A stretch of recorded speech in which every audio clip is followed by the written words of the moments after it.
সাপের মতো একটা বিষাক্ত সরীসৃপের নাম শুনলেই কেমন একটা অদ্ভুত গা শিরশিরানি অনুভূতি হয়।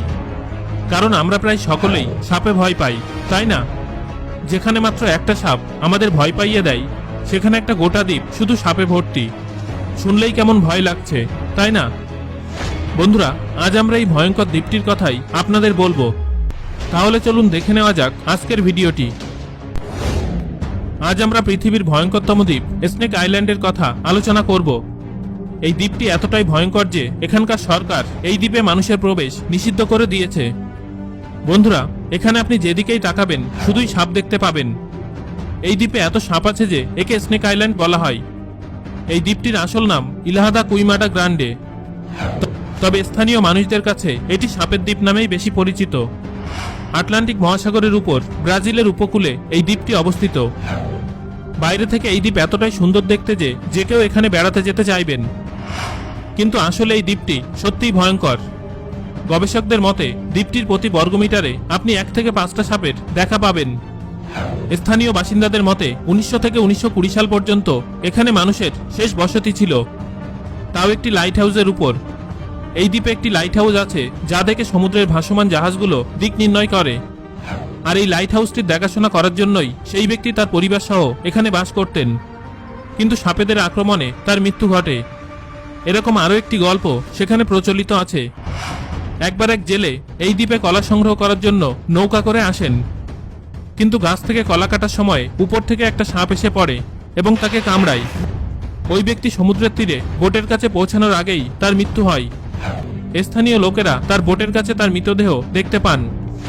বন্ধুরা, এ সমস্ত শোনার পর আপনাদের নিশ্চয়ই মনে হচ্ছে যে এত সাপ এখানে কিভাবে এলো।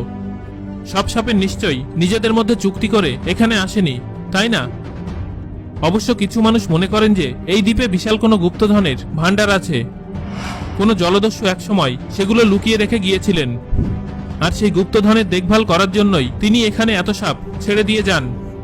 কিন্তু এটা প্রচলিত গল্প ছাড়া আর কিছুই নয়। যদি গুপ্তধন থেকেই থাকে তবে জলদস্যু এখানে সাপ ছেড়ে যাবেন কেন?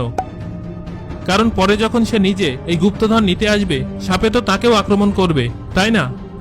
তাই এ সমস্ত গল্প ছেড়ে যদি আমরা গবেষণার কথা শুনি, তাহলে জানা যায় যে আজ থেকে 11,000 বছর আগে এই দ্বীপটিও ব্রাজিলের অন্তর্ভুক্ত ছিল।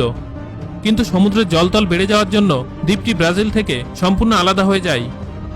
তখন এই দ্বীপে আজকের মতো এত সাপ ছিল না। কিন্তু সময়ের সাথে সাথে সাপেদের এত বিপুল পরিমাণে বংশবৃদ্ধি ঘটে যে এখন এখানে সাপের সংখ্যা 2000 থেকে 4000। আর এই সমস্ত সাপই সাধারণ সাপের তুলনায় 5 গুণ বিষাক্ত। পৃথিবীর বিষাক্ত সাপেদের মধ্যে গোল্ডেন ল্যান্ডশেড শুধুমাত্র এই দ্বীপেই দেখা যায়। সাপটির শরীর হলদেটে বাদামি রঙের এবং লম্বায় সাপটি প্রায় 28 ইঞ্চি।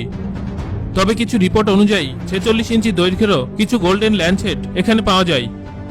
এই সাপ এতটাই বিষাক্ত যে এর বিষে মানুষের ত্বক ঘর্মাক্ত হয়ে যায়।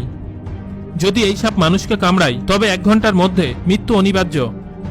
আর 1 ঘন্টার মধ্যে চিকিৎসা করলেও মৃত্যুর 3% সম্ভাবনা থেকেই যায়।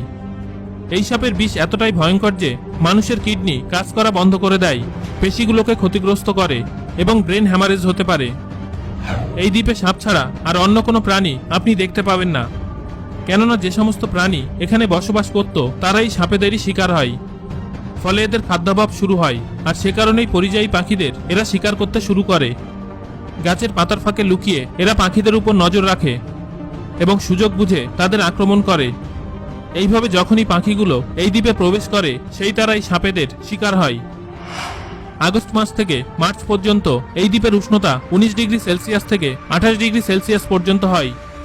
কিন্তু সবথেকে আশ্চর্যের ব্যাপার এই যে এই ভয়ঙ্কর দ্বীপে কিছু মানুষ প্রাণের ঝুঁকি নিয়ে স্মাগলিং করতে যায়।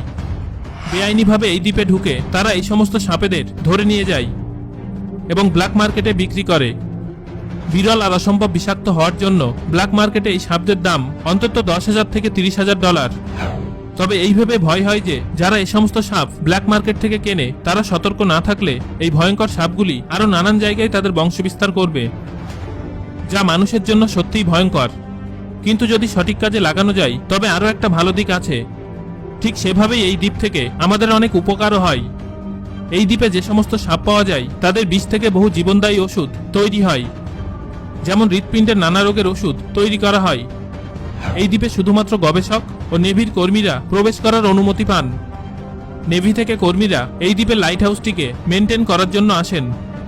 আর গবেষকরা আসেন সাপের উপর গবেষণা করার জন্য, তাও বছরে মাত্র একবার। যদি আপনি সরকারের থেকে অনুমতি পেয়েও থাকেন, তবু এই দ্বীপে প্রবেশ করার জন্য আপনাকে সঙ্গে নিতে হবে অন্তত একজন প্রফেশনাল লোকালকে।